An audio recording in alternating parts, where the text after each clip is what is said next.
Le train m'a broyé comme un insecte insignifiant, le métal hurlant contre mes os tandis que le sang giclait en arcs obscènes sur les rails froids de la banlieue parisienne. Ma sœur Sophie riait encore dans ma tête, son visage angélique tordu par la jalousie qu'elle avait si bien cachée, ses mains où étaient-ce les miennes, poussées par le désespoir? M'entraînant vers ce saut fatal après la remise de diplôme qu'ils avaient tous snobé. Et puis, le noir absolu, pas de lumière, pas de paradis, juste le vide.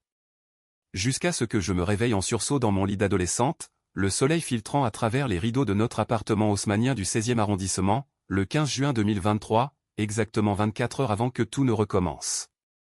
Mon cœur cognait comme un marteau-piqueur, j'étais revenu. Pas pour pardonner. Pour les anéantir. Je m'appelais Élise Moreau, 22 ans, la fille aînée modèle que personne n'avait jamais vraiment vue. Fille unique jusqu'à l'arrivée surprise de Sophie à 16 ans, un cadeau du ciel, disait-il, avec ses boucles blondes et son sourire Colgate qui faisait fondre les cœurs. Moi? La studieuse, la première de promo à Sciences Po, la rat de bibliothèque qui payait ses factures avec des jobs étudiants pendant que Sophie dépensait l'argent de poche en sac Vuitton. Mes parents, Henri et Claire Moreau, cadres supérieurs dans une banque d'affaires du boulevard Haussmann, incarnaient le rêve bourgeois parisien, dîner au Fouquet's, vacances à Deauville, et une hypocrisie si épaisse qu'elle étouffait tout. Ils m'avaient élevé à coups de travail dur, Élise, pour que tu sois comme nous, mais quand l'heure était venue, ils étaient trop fatigués pour ma remise de diplôme. Trop fatigués pour applaudir la major de promotion qui avait sacrifié ses nuits pour un avenir qu'il promettait. Mais pas trop pour réserver un week-end spa à Fontainebleau avec Sophie, ma petite princesse qui a besoin de se détendre avant le bac. Dans ma vie précédente, appelons-la ainsi, car la mort m'avait offert cette clarté cruelle, j'avais pleuré ce soir-là, seul dans mon studio de la rue de Rivoli, un verre de vin rouge renversé sur le tapis persan que j'avais acheté avec mes économies. Sophie m'avait appelé, sa voix mielleuse au téléphone, « Oh, Élise, maman et papa sont épuisés par le boulot, tu comprends? Viens avec nous la prochaine fois. » Mensonge. J'avais vu les photos sur Instagram le lendemain, Claire, radieuse en peignoir blanc, Henri massé aux huiles essentielles, et Sophie, trônant comme une reine, taguant Family Time Spa Day. Pas une mention de moi. Pas un like pour mon poste de diplôme, solitaire devant la Sorbonne. La rage avait bouillonné, un poison lent. J'avais confronté Sophie lors d'un dîner familial forcé, et c'est laquelle avait craqué au pas de regret, mais de venin, tu crois que tu es si parfaite? Ils t'ont toujours trouvée ennuyeuse, Élise. Moi, je les fais rire. Moi, je suis leur vraie fille. Ces mots avaient été le déclencheur. Le soir même, ivre de bourbon volé dans le bar à whisky de papa, j'avais marché vers la gare d'Austerlitz, le RER défilant comme un serpent affamé. Était-ce un suicide? Ou Sophie qui m'avait suivi, murmurant aux sautes, pour de bon avant de disparaître dans l'ombre? Le coroner avait conclu à l'accident, mais je savais. La trahison familiale, ce cancer silencieux, m'avait tué. Maintenant, revenu dans ce corps de 22 ans, les muscles encore tendus par l'entraînement matinal que je m'imposais pour rester en forme, je sentais le pouvoir couler dans mes veines comme une drogue. Pas de vision mystique, pas de voix divine, juste la mémoire intacte, un disque dur effacé et réécrit. Je me levai d'un bond, nu sous la chemise de nuit en soie que maman m'avait offerte pour mes 20 ans, un geste rare, teinté de culpabilité. Le miroir de la salle de bain me renvoya mon visage, pommette haute, yeux verts perçants, une beauté austère que Sophie appelait froide comme un marbre du Louvre. Mais aujourd'hui, il brillait d'une lueur nouvelle, celle de la prédatrice. J'ouvris mon ordinateur portable, le même MacBook usé au coin, et tapai frénétiquement « Remise de diplôme Sciences Po 2023 ». Les invitations virtuelles, les RSVPs, papa avait répondu peut-être, maman on verra, chérie. Sophie? Absent. Je souris pour la première fois depuis ma mort, il paierait. Pas avec des excuses larmoyantes, mais avec la destruction méthodique de leur petit empire de faux-semblants. Le petit déjeuner fut le premier acte. La cuisine de notre appartement, avec ses meubles IKEA upgradés par des coussins Hermès, sentait le café fraîchement moulu et les croissants du boulanger du coin. Maman, Claire, en tailleur pantalon gris perle, sirotait son espresso en scrollant son iPhone. Bonjour, ma grande. Prête pour aujourd'hui? Ton père est déjà parti au bureau, réunion à l'aube. Sa voix, modulée comme celle d'une présentatrice de TF1, masquait l'agacement. Papa, Henri, le banquier impitoyable qui avait grimpé les échelons en écrasant des juniors, incarnait la rigidité gaulliste, costard sur mesure, Rolex au poignet, et un mépris subtil pour les émotions inutiles. Sophie dévala l'escalier en pyjama oversize, ses cheveux en pagaille savamment artistique. Maman. J'ai mal dormi, ce lit est trop dur. On annule le spa. Claire rit, un gloussement de midinette. Absolument pas, ma chérie. Élise comprend, n'est-ce pas? Le boulot nous tue, et toi, tu as besoin de te changer les idées avant tes examens. Je m'assis, croquai un croissant avec une nonchalance calculée, et lâchai la première flèche, le spa? Ah oui, j'ai vu l'email de confirmation sur le compte partagé. 3 jours à Fontainebleau, avec soins VIP et dîner aux chandelles. Parfait pour recharger les batteries avant. Ma remise de diplôme. Silence. Claire rougit sous son fond de teint Dior, Sophie leva les yeux au ciel. Élise, c'est pas comme si c'était la fin du monde. T'es déjà diplômée, on fêtera ça plus tard. Plus tard.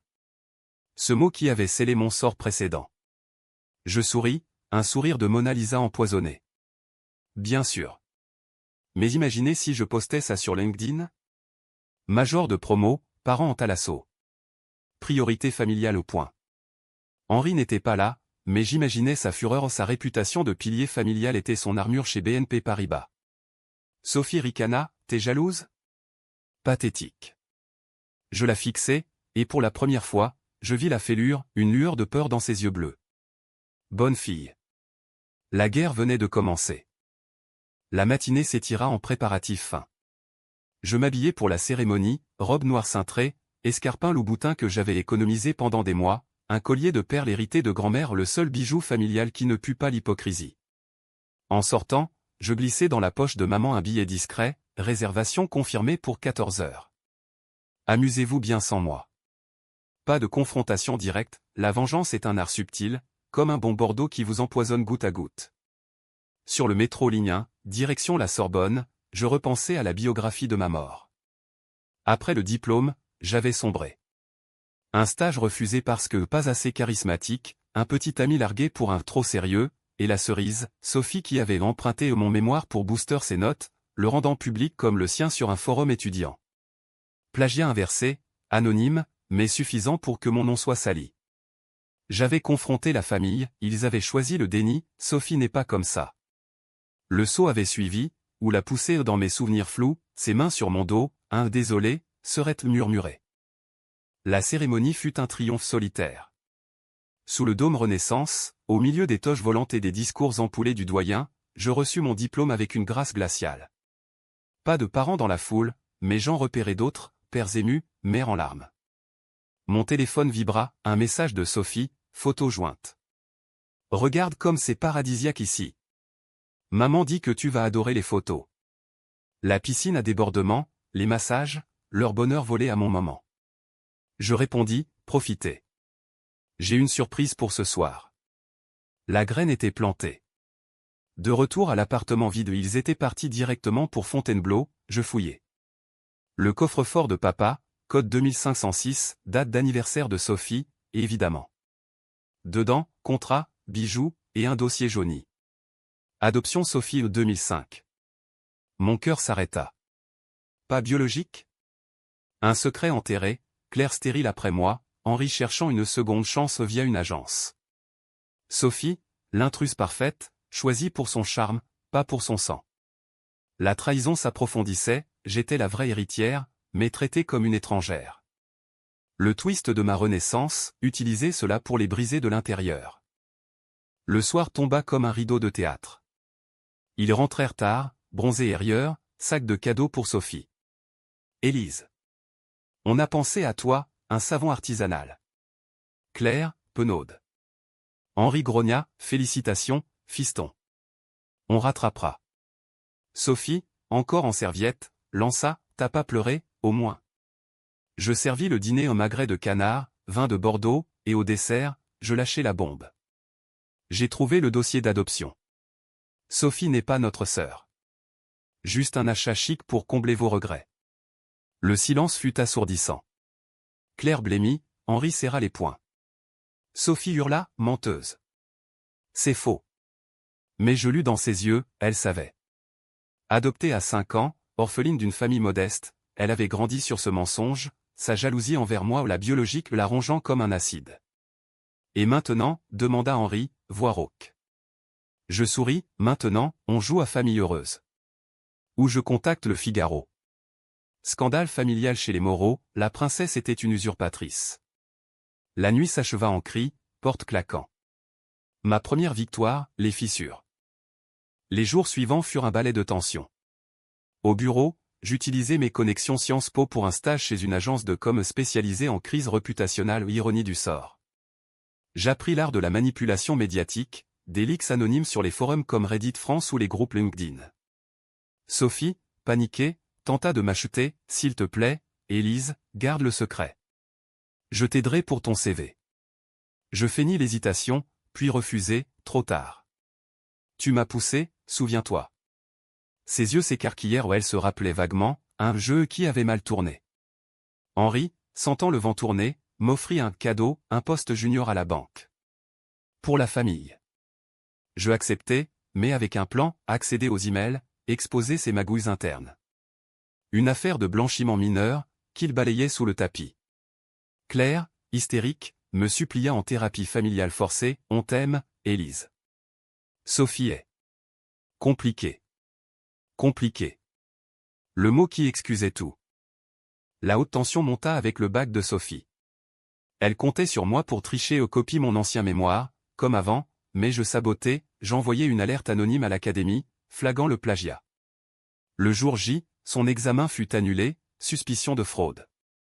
Crise. Chez nous, hurlement, c'est toi. Espèce de salope. Sophie, hystérique, me griffa le visage. Henri la retint, Claire pleura. Je touchai ma joue sanglante, comme le train, hein. Tu m'as touché là-bas aussi. Accusation nue, sans preuve, mais semence de doute. La police fut appelée pour agression, mais je minimisais, juste une dispute de sœurs. Pourtant, le doute s'installa. Sophie fut renvoyée en province chez une tante l'imaginaire en fait, un pensionnat strict à Lyon. Exil déguisé. Mon ascension fut fulgurante. Chez la banque, je grimpais, leak d'un email compromettant pour un rival de papa, il fut rétrogradé. Chez l'agence, je gérais la crise des Moreau, rumeurs sur les réseaux, fille adoptive déchue. Claire sombra, antidépresseur, thérapie. Un soir, elle avoua, on t'a négligé parce que tu nous renvoyais notre échec. Sophie était facile à aimer. Aveu. Je feignis le pardon, mais intérieurement, la lame tournait. Le climax arriva en octobre, lors d'un gala caritatif au Grand Palais. Henri, humilié, y présentait un chèque bidon pour sauver la face. J'y allais en robe rouge sang, Sophie est revenue pour sauver les meubles. Elle s'approcha, champagne en main, finissons en. Je sais pour le train. C'était un accident, je te jure. Mensonge. J'enregistrai sa confession au micro caché dans mon collier. Twist, pas elle, mais papa. Dans ma rage, j'avais fouillé plus loin, un rapport médical, Henri, endetté par une maîtresse, avait poussé pour mon au départ discret, via Sophie manipulée. Pour l'héritage. Le choc, mon propre père, architecte de ma chute. Je diffusai l'enregistrement au milieu du gala, via un live Instagram. Cris, flash, arrestation. Henri me notait, Claire effondrée, Sophie hurlant mon nom comme une malédiction. La presse titra, scandale chez les élites, trahison filiale à Paris. Ma vengeance couronnée. Pourtant, dans l'appartement vide, sous les lumières tamisées, je pleurais. Victoire pyrrhique. J'avais détruit la famille, mais perdu la mienne. Était-ce la renaissance ou une nouvelle tombe? Le téléphone sonna, un journaliste. Mademoiselle Moreau, une interview? Je raccrochai. Demain, un nouveau départ. Sans eux. La fin, ou le début.